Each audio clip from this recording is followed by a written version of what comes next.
Welcome to Ball Talk with the Boys, Episode 3. I'm your host, Kerry Kelly, joined by my co host, Cameron Hall. And boy, do we have a great show for you today on this lovely Ball Talk Tuesday.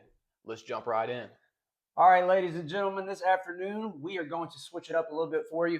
We've got a lot of talk saying that people like our fantasy talk. They like going into our best bets. So rather than do that at the very end of the podcast, we're going to wrap back around. We're going to start that at the beginning for you.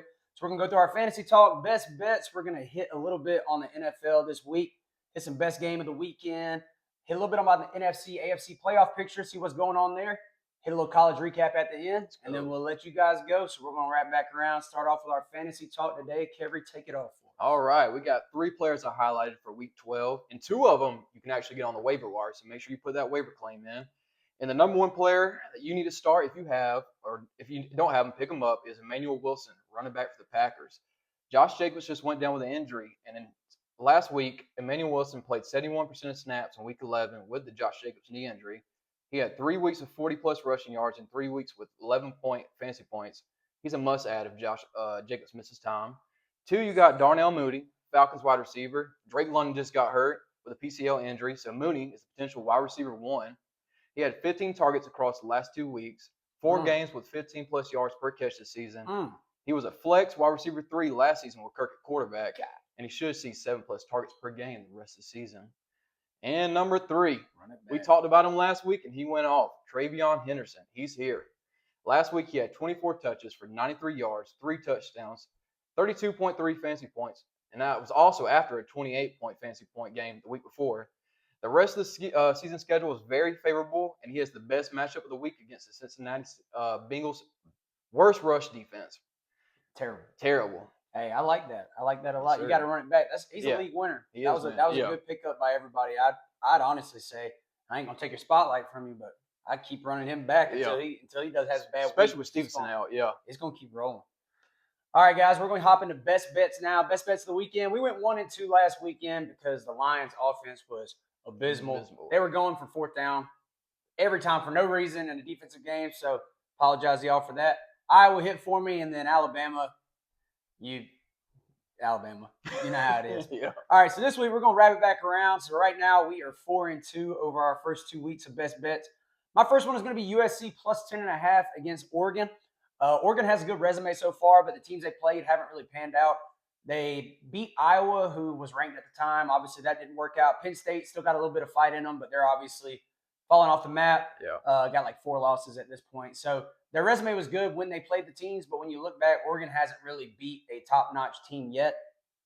I don't think USC is going to win this outright by any means, but USC has a good enough offense where I think they can keep up with them, kind of keep things rolling there. So I really like USC plus 10.5 against Oregon. My second bet of the week is going to be Tennessee -4 versus Florida. I wouldn't bet for Florida the rest of the season, to be honest with you. Tennessee, they got 3 losses. I mean, they're probably out of the playoff picture, but in terms of a little bit of fight, have something to play for, and Josh Heupel is going to keep them boys going. Their offense is always going to be electric, so you don't have to worry about them there. Florida is just a dead man walking. They have no coach. They're basically just locking in for Lane next year, to be honest with you. They're bringing his family in, doing all this nonsense during the season, so they don't even care about Tennessee. I guarantee you half the players are in, half the players are out. So I really like Tennessee -4 against Florida.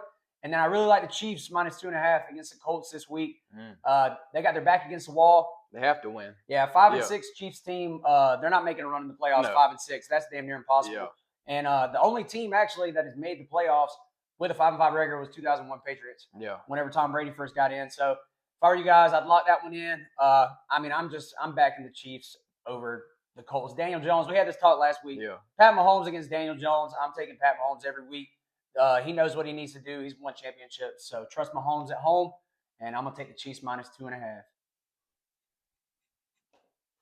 All right, our next segment is going to be the losers of the week. I know Cameron's got one. I know he hates to say it, but take it away, man. Take it away. All right, ladies and gentlemen, all my friends and family from the USC division over here. Our loser of the week has got to be my man, Shane Beamer, unfortunately. He might have just started the beginning of the end of his career at South Carolina.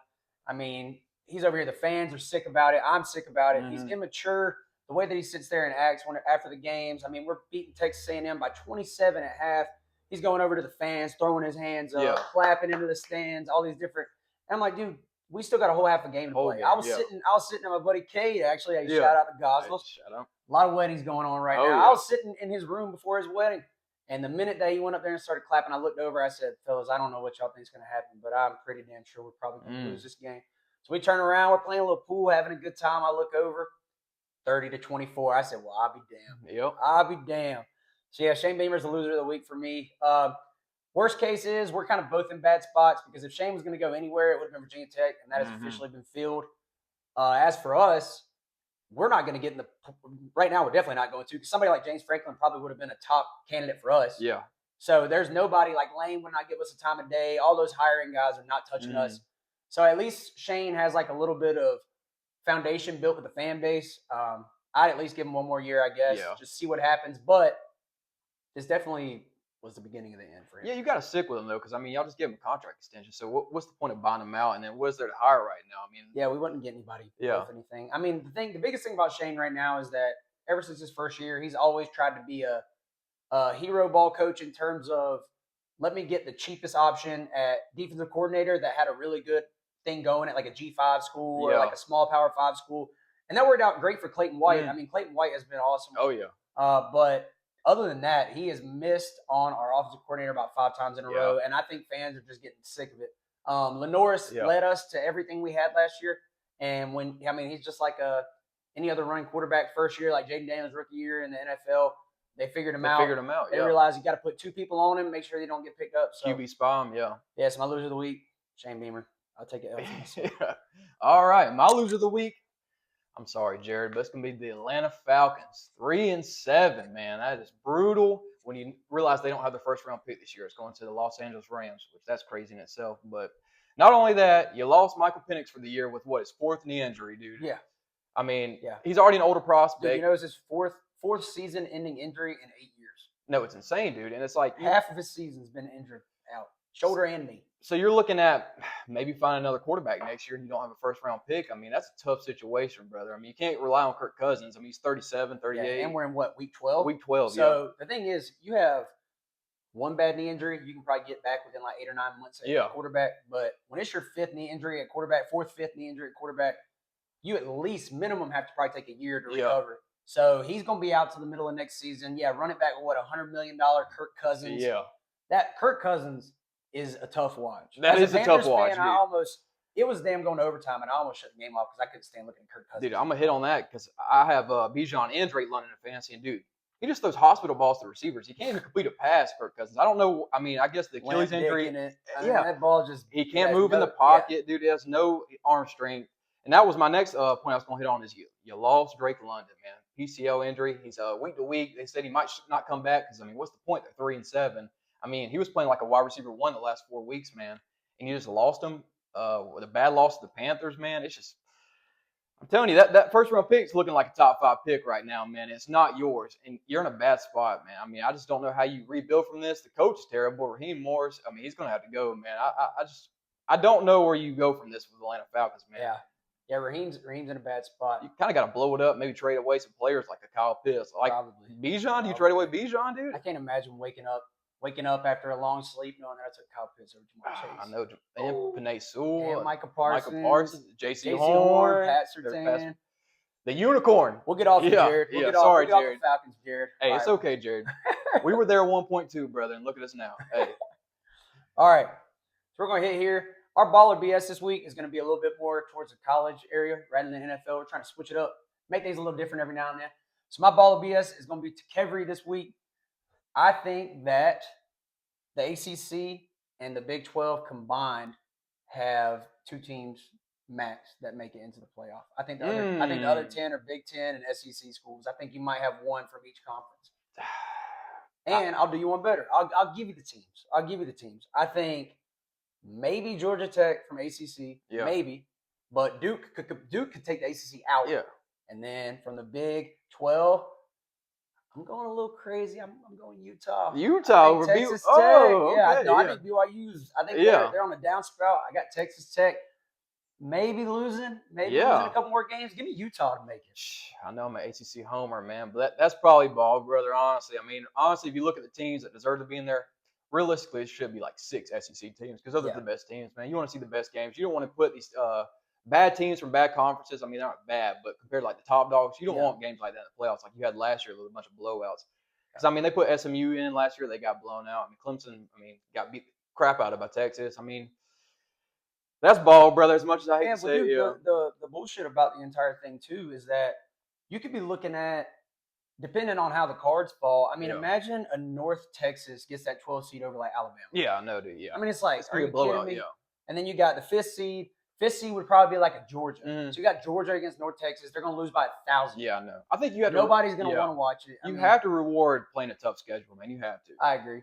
And the biggest thing about it, too, is that, I mean, at the end of the day in college football, this is the second year they've done the 12-team playoff. Yeah. So, I mean, there are going to be some things they got to change. There's going to be some issues with it. And, I mean, I understand that. But at the same time, it's like, how can you look and have Tulane and North Texas out of 12 teams to make a playoff and be like, yeah, these guys have a chance to do anything. Like, it's not going to happen. It's not going to happen. Best case scenario, you get Tulane with like some insane upset first round, the second round they lose by 100. Yeah. So no, I agree with that. I don't really like the way it is, but yeah, ball or BS on that one. I think obviously I'm hitting ball on my own take, but I think SEC and Big Ten, they're just way too good right now. Yeah. Without Clemson in there, like I don't really care. I just really see good games, brother. Like I don't care who makes it or who does. I just want to see good competitive football games. So I agree with that. That's ball, brother. Appreciate that. All right, we're going to roll into some NFL recap, and we're going to start with best games of the weekend. I'm going to start, and I'm going with the Seahawks versus the Rams. I think that they raise a lot more questions than answers for both teams. For Seattle, their first question, in my opinion, is going to be, can Sam Darnold just not beat the Rams? Yeah. Because, I mean, obviously it's like he was on the Vikings last year with an incredible team. I mean, his team this year, he got 2 top, probably 15, 20 wide receivers now that he's playing with. One of them is not 2. Yeah. So and they're playing the Rams. I mean, this Rams team has a terrible secondary. Oh, yeah. It's not like they got a good secondary. Yeah. I mean, they have one of the bottom 10 secondaries in the league. And when he plays them, he just can't do shit. He can't do shit, yeah. And for the Rams, the biggest question for me is honestly, can they run it back and beat Seattle again? Because any other team that has a Sam Darnold who throws 4 picks, no touchdowns, all these different things that he did during that game, you're losing to the Rams by 28. Yeah. I guarantee you 2 weeks from now, 2 weeks from now, Bryce Young and the Panthers go to and they play the Rams and he has 4 picks. We're losing like 49 to 3. Yeah. So the fact that Seahawks team dug in there, the defense is defense, good. brother. Defense is elite. They're incredible. So and the Seahawks, I mean, they still had a chance to win even with Sam's performance. I mean, they go down, they get to the I think it was like the 50-yard line. They had like a 61-yard field goal, and it had the distance, but it missed it a little bit to the right. Wide right. But I mean, I think Sam will bounce back. I really like the way he's played this year, but it does raise some questions whenever you see that the Rams there's a 95% chance they're probably going to have to go through the Rams to get to the Super Bowl. The Rams are depending on how it shakes out. So, I mean, one of them's probably going to be a wild card, one of them's probably going to win, you know what I mean? So, I mean, it's a toss-up, but yeah, I still like Seahawks. Yeah, I like Seahawks. But yeah, Sam definitely raised some questions. So, game of the week, Seahawks, Rams. He looked like Jet Sam. Yeah. Oh, absolutely. Seeing ghosts. He was seeing ghosts. All right. My game I'm going to hit on is the Chiefs versus the Broncos, man. I know Kim's going to hit on this a little later, but, man, that's a tough loss for the Chiefs. This is going to be the first time they haven't won the division since Pat Mahomes has been there, basically? 7 years. Dude, it's crazy. It's definitely 7 or 8 years. So, I mean, you talk about arrowhead and advantage they have always with being at home playing. Now they're going to have to go on the road during the playoffs, dude. That's huge. Yeah. Like, shout out to the Broncos, man. We were talking about this last week. Can they keep winning with just the defense? But, hey, the defense is carrying, man. So they're doing it. And Bo Nix found a little bit of life. He found, he's been starting to get hot in the fourth quarter. Now he's starting to kind of take it back and get hot right after halftime. So, I mean, hey, back it up by then. I mean, right now, what are they, 9-2? Yeah. I mean, they're 9-2, and he has played. They're looking like the number 1 seed in the AFC, which is crazy. It's a weird thing, but there's not a lot of times you hear at the end of a game in Week 12, they were like, and that's going to do it for the Chiefs' chance to win their division, and everybody's like, what? Yeah. I mean, they usually are in it wire to wire till the end. There's a chance right now. You look at their schedule coming up that they don't make the playoffs, brother, which that's crazy to say. I've seen on Twitter and stuff, a lot of people are talking, is it time for Andy Reid to retire, brother? Because they say it's the reminiscent of whenever he was with the Philadelphia Eagles. He kept getting them to the big games or keep barely getting the playoffs when he got older, but he couldn't keep winning the big games. So I don't know, man. I think that's crazy to say because he just made the Super Bowl last year. Definitely is. I would say the biggest thing is maybe just like make some changes. Make some changes, yeah. It's like Andy, like you said, he is old, but like obviously they play for him. They rally around. Yeah, they him. love Andy. Yeah. So maybe Big Red, even if it's to the point, maybe get him like a little coordinator to kind of help him like Yeah. with a game plan. Young Because gun. I mean, at the end of the day, Andy's calling plays for Xavier Worthy that he called for Tyreek Hill, and Xavier Worthy's not Tyreek Hill. So like their team, their team is built so similar to when they had that dominant like 4-year run where nobody could touch them. Yeah. But the players are just not to their level. Like if those were all A+ players, they got the same type of player, but now they're kind of like a C+, B-. Yeah, and you're paying Pat Mahomes so much money. You're paying Chris Jones so much money. There's going to be holes on the roster. I mean, hell, you got Juju Smith-Schuster running like 20 routes a game. Yeah, that's absurd. That's bad. Yeah, and that just goes to show the fact of Pat Mahomes. And I saw too. He carries that team. Yeah. Last year they had like 6 games that they won by 1 possession. Oh yeah, it's the tide's turn. I mean it's a game. It doesn't matter if you have Pat Mahomes or not. You're not going to consistently march down the field and get a game-winning field goal, a game-winning touchdown, and on the opposite end, expect your defense to do the same every single week. It's not going to happen. It's a game of inches. It's a game of luck. You got to be healthy. It's a lot that goes into winning games, man. And like you said, like the Vikings last year, they won like so many close games, and you look at them this year, they're losing those close games. Yeah. So it all just depends on the way the ball falls for you. Things go. Most of the time too, most teams would have like if you have 5 or 6 games to go down to the wire, you're hitting on a 2-4, 3-3. So the season ends up panning out. Yeah. But last year the Chiefs went 15-2. Yeah. I remember they got to the end of the season. I was like, how the hell did this team go 15-2? Yeah, because they weren't telling it. They got Pat Mahomes, but other than that, I'm not touching them. Yeah, they had Rasheed Rice out. Obviously the Super Bowl kind of went the way it did. So we all see how that happened. Yeah, but I agree. Those are probably my 2 favorite games of the week as well. Oh yeah. So we're gonna hit on now that the season has kind of got to about its midway point. We kind of see who's real, who's fake, like who's going to be playing ball towards the end of the season. We're going to hit on the NFC, AFC playoff picture, takeaways. For me, for the AFC, the Chiefs are going to have to claw their way into the playoffs, like we were saying. Like I'm not going to hit on it too much more because obviously, like we just hit on it. But I mean, you go 5-6, you damn near have to win out to make the playoffs. And I have them beating the Colts in my best bets just because, like I said, Pat Mahomes over Daniel Jones. You're not betting on Daniel Jones. Like I'm just not doing it, especially at the Chiefs Stadium. Yeah. But yeah, I mean, if they go 5-6, which could very easily happen with how good Jonathan Taylor's playing, that'd be rough. Yeah. That'd be really rough. The offense, like I said, they don't have any identity. That team, I mean, they run the ball terrible right now. Pacheco's not doing well. No. They should have made that trade for Breece Hall. Yeah, offensive line is letting the best quarterback. I mean, we saw Tom Brady in our younger days. But I mean, 1 or 2 of all time that we've seen. Yeah. I mean, you're sitting there looking at him; he's getting destroyed. Yeah, I mean, I don't know how Andy's not rolling over. I don't know how Juwan Taylor's still on that team. The right tackle that holds every play, false starts every play. And not to mention either, everybody was talking about we can't wait till we get Rasheed back. We can't wait till we get Rasheed back. The thing is, just because he's back doesn't mean he's going to be 100%. I mean, he popped off in that first game, and everybody was like, they're back. Yeah. And then, obviously, like I said, you roll around, and you look, and you figure out that offense just don't look the way it did last year. You're relying on Travis Kelce, who's almost 40 now, man. Yeah. I mean, he's still balling, don't get me wrong, but he doesn't – I mean, you can't run offense through a 40-year-old tight end right now. Absolutely not. They're terrible. But AFC, take what you got. My AFC, man, I got the Bills are still the Bills. Yep. Josh Allen, it took a little while, man. I know it's been rough last couple weeks, but, hey, he's looking like MVP Josh Allen again. He had 3 passing touchdowns, 3 rushing touchdowns. He had like 45 fantasy points. It cooked me because I played Noah Barnes this week. He cooked me. Whatever. But, yeah, like it says, I mean, the team around them, the receivers they have, aren't that great. I mean, Kenyon Coleman didn't even play. And I think just having Josh Allen alone, I mean, they're right there as favorites, man. What he's doing for this team is crazy. That's what I'm saying. That's the most valuable player right there. Absolutely. The defense isn't the best at stopping the run and stuff, but, hey, they make plays when they have to, man. They'll make a turnover. They'll make a good play. And, hey, they still have work to do to catch the Patriots, though. That's the problem, brother. Like we just talked about with the Chiefs, they're going to be on the road this year. Biggest thing is, though, same thing about the Daniel Jones take. I'll be damned if you think playoffs hit and I'm taking Drake May over Josh Allen. Really? I'm not doing it. No, I'm not doing it. I agree. Absolutely not. Dude, Drake May has looked incredible. Don't get me wrong. Yeah. But if you're telling me that game on the line, 4th quarter, game's tied, both teams have a possession left, who are you putting your money on? Josh Allen. The one with experience. Close. Yeah. Playoff experience. And not to mention, his playoff history is the way it is because of Patrick Mahomes, not because of him. Yeah, he's balled out. He has been the best quarterback out of that entire top 4, top 5 quarterbacks. He's been the best. He's been better than Pat Mahomes in the playoffs. Yes, Pat Mahomes' defense just helps him out, and he always gets the ball last. That's what always happens. Josh Allen has not been the bad quarterback. His defense has gave up on him every brother. time. Yeah, in the playoffs, the game changes. Like, it's a whole different ball game. It gets smarter. You run. It's more physical. Everybody's like, doesn't care. Like, if I get hurt, I get hurt. Let's win a Super Bowl. Absolutely. So I agree with that. There's a lot to say about having playoff experience because it is a whole different ball game whenever you play in December and January. And you got to look back, too. Drake May is kind of like a little bit smaller of a Josh Allen. Yeah. Look back at Josh Allen whenever he was like a rookie, second, third year. Yeah.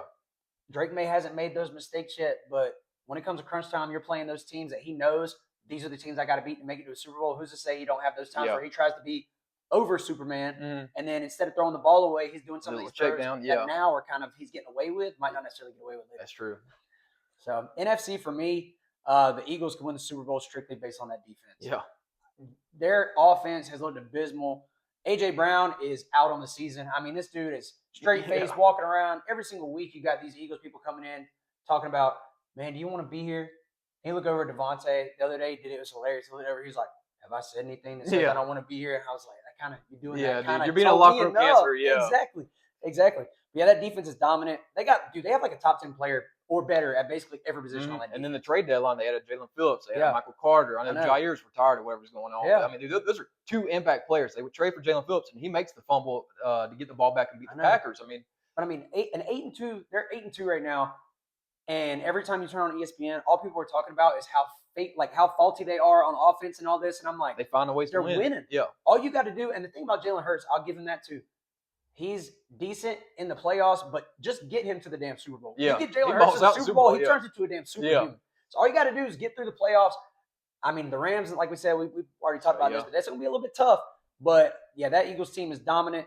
If that offense catches fire, I don't think anybody's touching the Eagles. I agree with that, dude.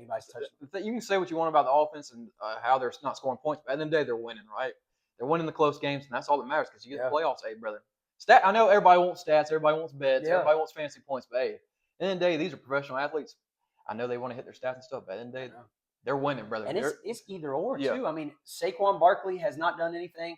Jalen Hurts hasn't taken off. That offense, like he's getting a little bit of throws to Devontae a little bit, but A.J. Brown hasn't been involved at all.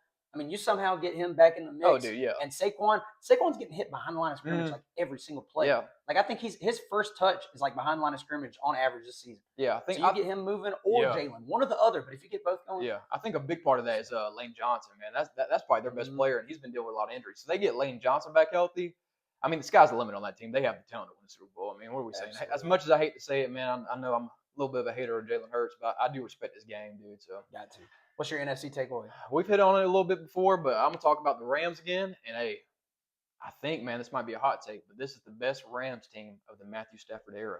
I don't disagree with that at all. Dude, I'm just going to talk about the facts because we've already hit on it, but the Rams have a top 5 defense and a top 5 offense this year. And Stafford's been playing out of his mind, like we said. He has thrown 273 straight passes without an interception and has tossed only 2 picks to 27 touchdown passes. Is that not insane, dude? Yeah, so he's playing like unreal, like all time. He's on 273 straight passes without interception. Yeah. You know, I saw 2 crazy things about the Rams too. Number one, all you gotta say is Devontae Adams. Yeah. Devontae Adams on that team, they're gonna be notoriously better than they have been. I mean, that's easy. Yeah. And Puka's still getting back healthy. Well, that's the thing too, is that I saw something crazy, and I don't necessarily disagree. This is just kind of off topic, but they were talking about Puka, and they were saying, is Puka truly as good as he is, or is he just been the beneficiary of being able to play with Matthew Stafford? Yeah. But the thing is, right now, when Matthew Stafford retires, that's a question for another day. But right now, all that matters is him and Matt obviously have something going on. Him and Devontae obviously have something going on. And I mean, Matt, keep that back healthy, buddy. I think we got a Super Bowl contender. That's what good drafting does, brother. Because it's a few years ago you had Aaron Donald retired. You heard the whole team because they had an older roster when they won the Super Bowl. You had Von Miller, Odell Beckham, Jalen Ramsey. They went out and got rid of all these cats, traded them away, got draft picks, and guess what? They let Cooper Kupp go, and guess what? They hit on Puka Nacua. They hit on James. What's his name? The defensive end. They have. He's a dog. Whatever his name. Dude, Florida State. Oh, Verse. Verse. Yeah, Verse. Jared Verse. Yeah. Jared Verse. Dude, they hit on Fisk. They've hit on all these draft picks, dude. All of them. And that's how you build a team, dude. If you draft well and you can pay a top quarterback and all, that's how you win Super Bowls, brother. I know. I think some shitty ass Falcons. They're about to win. They're about to probably make it to the Super Bowl and have a top 10 pick. Yeah, I know, dude. But it must be nice for your Rams fan, man. I know. All right, man. That's enough about the NFL. We're going to go into college a little bit to wrap this podcast up today. So we're going to actually start. I'm going to switch it up on us a little bit. We're going to start with our biggest takeaways of the weekend for college, and then we're going to wrap it up at the end With it being Ball Talk Tuesday, you know that those playoff the playoff talk's going to come out tonight. They're going to give our top 12. So me and Kevery made our own top 12. We're going to discuss those to end the podcast. So we're going to start here. My biggest takeaway of the weekend is that Lane Kiffin is heavy trend towards leaving Ole Miss. Yeah. I really do. The way they're acting, I agree. Boy, Florida and LSU both flying his family out. Yeah. Plus flying his ex-wife out. Yeah, that's crazy. He ain't even married to this. Yeah. Hey, sorry, Lane. Lane. Hey, you watch him? I apologize. Hey. But they're flying her out to Florida. They're flying her out to LSU, doing all these different things. Florida seems to have all their eggs in his basket, so they're going to do everything in their power to get Lane to come to Florida. I mean, if Lane backs out on Florida, they are going to be in shambles. Oh, dude, yeah. Who do you get? Yeah. I mean, at this point, they've waded the waters. And that's why I think he's gone, because there's got to be something going on behind the scenes there. I tell you what, they said that Ole Miss came out and gave him a deadline. Like, tell us if you're leaving by He said that was bullshit today, but I don't know. I don't know, dude. Reports coming out say that. That's kind of like, come on, man. Like, he said that was bullshit this morning, but I mean, what's he gonna say? And also, they did. And also, Ole Miss, you have no leverage, brother. Like, he can do whatever he wants. And dude, it doesn't matter. Yeah. This is probably the craziest decision he'll ever make in his career, and this is one of the biggest decisions for Ole Miss's football team for like their significant future. Yeah, he's still toying with their ass. Yeah, posting Bible verses and everything every morning. Have a blessed day, dude. Yeah, spot the ball. Yeah. I'm like, dude, just tell him what you're going to do. Lane is hilarious, man. You can tell he's been around media his whole life. Man. Oh yeah, absolutely. He's a professional rage baiter. Oh yeah. But yeah, dude. Both schools, they have plenty of money, and the best atmospheres in college football whenever they're both playing well. Ole Miss fans just don't show up. I mean, Lane's saying it week after week, like, please show up. You got other people in like their athletic department on Twitter tagging Lane saying, please show up. We don't need to hear those bells. We need to hear hotty toddy. And Lane's reposting all this stuff. Dude, that is that's like, they do that, I think it's Friday this year, but they normally either do it on Thanksgiving or on Friday. That's like one of the biggest games of the year, the Egg Bowl. Yeah. I mean, you got to beg people to show up. That's crazy. It'll be different if it was a Clemson Carolina game. That's what I'm saying, both ass. Yeah. I mean, Ole Miss, they have a chance right now to make the playoff. I mean, you got to get people to show up. Dude, if you get a job like Florida and LSU, it don't even matter who the coach is. I mean, recruits are going to come, brother. So you add a elite coach like Lane Kiffin, dude. Imagine recruiting there, brother. Oh, I know. Dude, there's 5 stars all around LSU. There's 5 stars all around Florida and Gainesville. Ability. Oh, dude, yeah. Dude, he's doing this right now in Ole Miss. He's killing it in the portal. He's doing this right now with Ole Miss without a regular recruiting class. Yes. Everybody he's getting is straight from the portal from other places. Yes. If he has a normal Florida or LSU recruiting class, it's going to be Florida recruiting class, and then you add on top of that the people that can get in the portal. Hell yeah. Unreal. I think I saw a stat with Brian Kelly got fired, dude. There's only been one decommit they've had. That just shows you those recruits, man. They're just all about LSU or vice versa with Florida, man. Like Napier, there hasn't been a lot of decommits, man. They just love the program. Yeah. No. Brian Kelly was 1. Yeah. Napier was 0. And then they were actually saying James Franklin. It was like 17 or something 27. Like that. Yeah, 27. Yeah. That just goes to show, dude, those recruits they were not there for those coaches. They were there for that program. Yeah. So you put somebody like Lane in there, they're going to be all in. And I honestly think for both those schools, that's why they haven't had transfer yet, because they're sitting around like, where's he going to go? Where's he going to go? Now, if he jumps ship, goes to Florida, LSU going to have him flying out. Oh, yeah. But I think wherever he goes, a lot of their players stay. Oh, yeah. You get Lane Kiffin, I mean, the next year, dude, you're a natty contender. Yeah. First year. Yep, I mean, absolutely. Biggest takeaway of the weekend. What you got? College football. Man, I hate to talk about it again, brother, but it's didn't even look at it. It's Texas A&M is for real, man. That was probably the worst first half of football I've ever seen from a team. Marcel Reed was god awful in that first half, man. But you know what? It didn't matter, dude. That's the great teams found a way, brother. They dug in, came back down 27 points. What was it? 0-256 all time. Something like when that. The team was trailing at halftime by 27 points. It was their biggest comeback ever. In SEC history and school history. And, dude, they found a way to win regardless of the situation. They're undefeated in the SEC with only Texas left to play in the regular season. That's a huge game. Yeah. But the defense does need to be more consistent. I will say that. Elko will get them boys right. He's a defensive mastermind. Here's a puzzling stat, though. Texas A&M is 134th in red zone scoring defense, allowing opponents to score on 96.6% of trips. But they have the best third down defense in the country. Is that not crazy, bro? Yeah, they get stops. Yeah. But if you get to the end zone, they're like score. So it's kind of that's puzzling how that works, man. Stops, not the red so if they can, cut that in the half of the end zone, the red zone end zone, dude, they're going to be. I think we'll get in that actually next. But dude, Texas A&M, I think they're legit, dude. They're for real. I got 2 quick comments, and then other than that, I'm forgetting this game existed. Number one, that game originally gave me a lot of vibes of the Oklahoma game last year, where we were getting like turnover after turnover to start the game. And then we kind of waited off. But my only takeaway from it is as a Carolina fan, that's the difference between last year and this year. Last year, those were the games that we were pulling out and winning. This year, those are the games we were losing. Yeah. That's why we won 9 games last year. We're probably going to win 4 games this year. And yeah, I'm done on that note. So we can move on. Yeah, bro. we'll move on from that. That one hurt. All right, last thing we're going to hit on today. We're going to go through our top 12 predictions. Like I said, they're coming out with their top 12 teams tonight on ESPN. So you heard it here first. We about to post this before that happens. So go ahead and give this a listen. I got a couple crazy ones in here. So we're just going to go 1 through 12, and then we'll kind of knock on a couple key ones that we highlight them. All right, so I got in order: 1, Ohio State; 2, A&M; 3, Indiana; 4, Georgia; 5, Ole Miss; 6, Texas Tech; 7, Oklahoma; 8, Oregon; 9, Alabama; 10, Notre Dame; 11, Miami; and 12, North Texas. So the only real things I have to hit on mine, I got Texas A&M jumping Indiana. Indiana has had a couple nail biters the past couple weeks against inferior opponents. So Texas A&M, even though South Carolina, I mean, we're not having a good season. We've been pretty frisky all year. They're down 27 at home. Most teams would fall over and say, most Texas A&M teams would fall over and say, we were expecting this to happen. This season's been way too lucky for us. We knew it was going to happen. They turned around. They persevered. They whooped our ass the second half. So they had to jump. Indiana's got to stay at 3. I mean, they're a hell of a ball club. They are.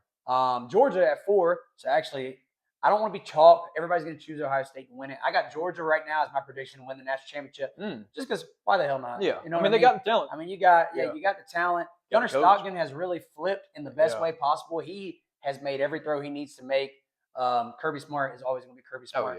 Without Saban right now, until things change, without Saban in college football right now, you can't take him off his throne as being number one right now. So, that's really my key hits. I got Ole Miss moving up a little bit. North Texas is in there because you have to have somebody. And then Miami, that's not necessarily who I think is going to be in there tonight. That's more of a prediction for later on in the season. Because I have a feeling that Duke and Georgia Tech might make it to the ACC championship. I have a feeling that Duke might knock Georgia Tech off, and then Miami might sneak in on the back end. So that's my key hit there. What you got on yours? All right. Like I just said earlier, I got number 1, Texas A&M, man. I'm rewarding an undefeated schedule in the SEC, brother. Sorry, man. 2, I got Indiana. 3, I got Ohio State. 4, I got UGA. 5, Ole Miss. 6, Oklahoma. 7, Texas Tech, which is still crazy to say. 8, Notre Dame.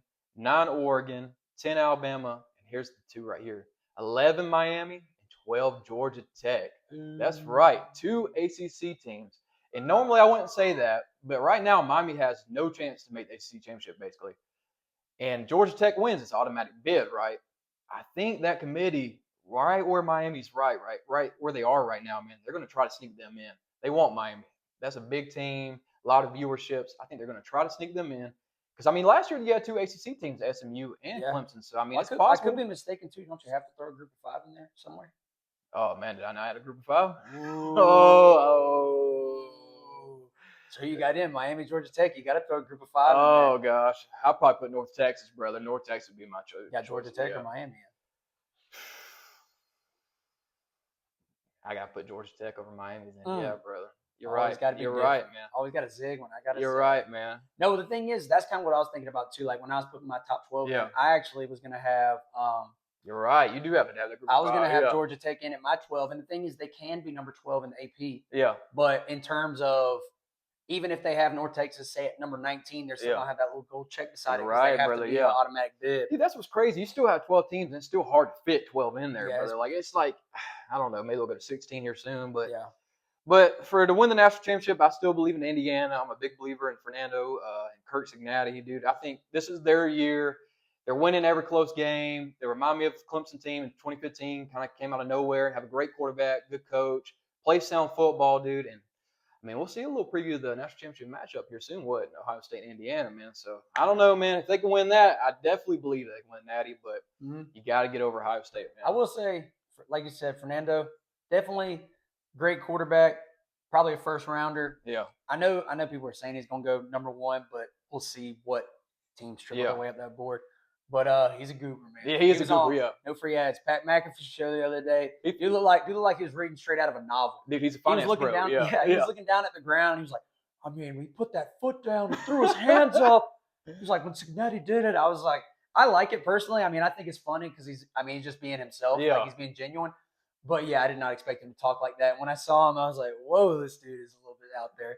Yeah. But yeah, I agree, dude. Indiana, those top three. I mean, between Ohio State, Indiana, Texas A&M, Georgia, I really think those are the four that I really see doing something pretty awesome during the playoff. I mean, the one thing I'm excited about this year that's different than last year is that last year Ohio State's team was tested. They had a couple losses, but they were like a 6th, 7th seed, and then they worked their way in. Right now, oh shit, 6-7. Oh, how did I do that? I didn't even do that on purpose. But now, I mean, you got them at the 1 seed. They haven't been tested at all, dude. They're bad. I mean, like their schedule's terrible, dude. Yeah. So that doesn't mean that they're not awesome. I mean, Jeremiah Yeah. Smith would, if he was allowed to come out as a true sophomore, he'd be the number 1 pick. Mm-hmm. So there's no question about Dude. that. It's just determining. I agree. Just what they're going to look like against those big programs, and hey, that's why you got a 12-team playoff. That's the team, man. Notre Dame's starting to play some good ball, brother. I know they took 2 early losses. Jeremiah Love starting to ball out, dude. They were playing sound football. I mean, they were there last year, brother. You can't rule them out, man. The schedule, I mean, they're going to win out. So, I mean, I'm not a Notre Dame hater because of the team, it's the colors or anything. I'm a Notre Dame hater because they had 2 losses at the beginning of the season, but because they're not in a conference, people just leave them in, like expecting them to get better. Like they're like, oh, this team's got to be better than this. It's like, all right, well, you didn't give anybody else the benefit of that doubt, right? I mean, you had Georgia Tech lost 1 and they got dropped back like 13 spots. Oh yeah. So I mean, I guess like they're looking at it the same way. Like, oh, we think Notre Dame's good. We were waiting on Georgia Tech to fade back. So I guess that's why they played it off like that. Why am I doing this? 6-7. I keep thinking about it. But yeah, I mean, it's gonna be. I think it's gonna be a hell of a playoff this year. Yeah, man, it's pretty close. I feel like all the top 12, man. I mean, they got a chance. Everybody's got a chance, especially that top 5, man. I mean, any of them can win it. Yeah. So we'll see, man. I mean, I think that top 3 is probably gonna be. It's probably either gonna be Texas A&M, Indiana, or Ohio State national championship. If I had to guess right now. I couldn't agree more. But hey, guys, that's gonna be the end of episode 3, Ball Talk with the Boys. Make sure you like, make sure you subscribe. If you like the way we switch things up today, let us know in the comments. I know you guys see that stuff on our TikTok a lot, so we wanted to make sure we got it up at the top of the podcast. If you don't have 45 minutes to listen, maybe you can at least get your couple favorite segments in there. So hey, once again, I'm Cameron. This is my boy Kevery. We appreciate y'all for listening. Make sure you follow, subscribe, like us on TikTok, and we'll see you guys next week. Go.